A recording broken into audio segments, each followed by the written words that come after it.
अस्सलाम वालेकुम। आज के वक्त में ना एक और फितना शुरू होगा। पहले तो चला था भगवा लव ट्रैप, लड़कियां फंस रही थी। अब इसमें ना लड़के भी फंसेंगे। वो कैसे कि लड़कों ने अपनी ज़िंदगी ना खुद ही अपने हाथ से बर्बाद करने की सोच ली। देखो, कॉमन सी बात है कि हम लोग, कोई भी मुस्लिम देखता है कि अगर एक मुस्लिम, कोई भी, इवन लड़की भी देखते हैं कि नॉन मुस्लिम लड़का से कोई लड़की बात कर रही है या पसंद करती है या शादी करना चाहती है, तो किसी भी मुस्लिम का फ़ोन खोलेगा ही।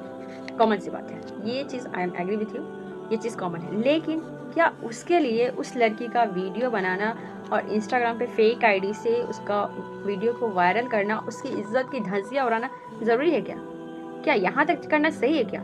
ये बिल्कुल गलत है। या फिर अगर वो स्कूल या कॉलेज जा रही है, नॉर्मल बातचीत भी कर रही है, उसको भी लोग लेकर उसके घर पे जाकर झूठे इल्ज़ाम लगाकर कि नहीं ये पार्क में थी, स्कूल कॉलेज में, सपोज दैट कि कैंपस में थी या फिर लाइब्रेरी में थी या कॉलेज में थी, वो छोड़कर आप बोल दो कि कैंपस में नहीं थी, कॉलेज में गई से कहीं पार्क में मिली या कहीं होटल में जा रही थी, ऐसा कुछ बोलकर क्या उस लड़की की इज्जत की धज्जियां उड़ाना सही है क्या? और अगर आप ऐसा करोगे तो क्या आप मुसलमान हो? एक मुसलमान तो वो होता है ना कि जो दूसरे की इज्जत का ख्याल रखे, ना कि वो जो दूसरे के ऐप को दुनिया को दिखाए।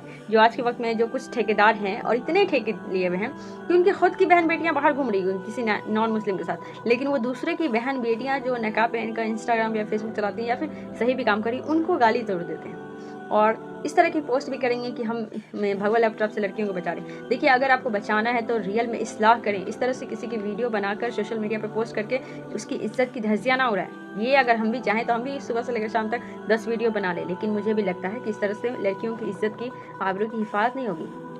पहली बात ये कि सपोज दैट अगर कोई गलती से भूले भटके अगर कोई लड़की किसी अननोन को पसंद भी करने लगी, शादी का भी मान लो ख्याल आ गया उसके दिल में, सपोज दैट मान ही लेते हैं, शैतान तो भटकाते ही, क्योंकि शैतान हमारा ईमान का दुश्मन है। वो ईमान से बाहर भी जाने वाली थी, कुफ्र भी करने वाली थी, फिर भी हमारा काम होगा इस्लाह करना, उसकी इज्जत की जनाजा नहीं निकालना। हमें उसको दीन इस्लाम के रास्ते पे लाना, उसको भटकाना नहीं, उसकी ज़िंदगी को आसान करना, उसको जहन्नम और जन्नत का फ़र्क बताना, उसको ईमान वाला और काफिर में फ़र्क समझाना होगा, ना कि हमें उसका वीडियो बना के सोशल मीडिया पे पोस्ट करके उसको ब्लैकमेल करके उससे पैसे लेना या उसके घर वालों की को बताकर उसकी इज्जत आबरू को उछालना उसके 4 आदमी के सामने। ये हम ईमान वाले भाई का बिल्कुल मकसद नहीं होगा। मैं कभी नहीं कहूँगी कि कोई मुस्लिम इस तरह की हरकत करे, क्योंकि आज ही का न्यूज़ है कि यूपी का एक फिरोज़ाबाद, एड्रेस याद नहीं आ रहा, सॉरी, यूपी का एक बंदा फिरोज था, वो ऐसे ही किसी कॉलेज में गया, कोई लड़की नॉन मुस्लिम लड़का से बात कर रही थी, उसका वीडियो बना लिया, नॉर्मल बातचीत चल रही थी।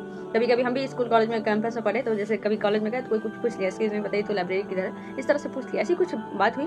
वो लड़का ने वीडियो बनाया और इंस्टाग्राम पे फेक आईडी पे उसको पोस्ट कर दिया। वो लड़की ने देखा कि उसमें कमेंट में भद्दी भद्दी कमेंट थी, वो लड़की ने देखा तो उसको FIR दर्ज कर दी और वो लड़का पकड़ा गया, वो फेक आईडी से चला रहा था। अब वो लड़का जेल में जाएगा, क्योंकि कॉमन सी बात है, गर्ल्स अगर FIR करेगी तो बॉयज़ अगर थोड़ा बहुत है वो मेंटली थोड़ा सा टॉर्चर तो होगा ही।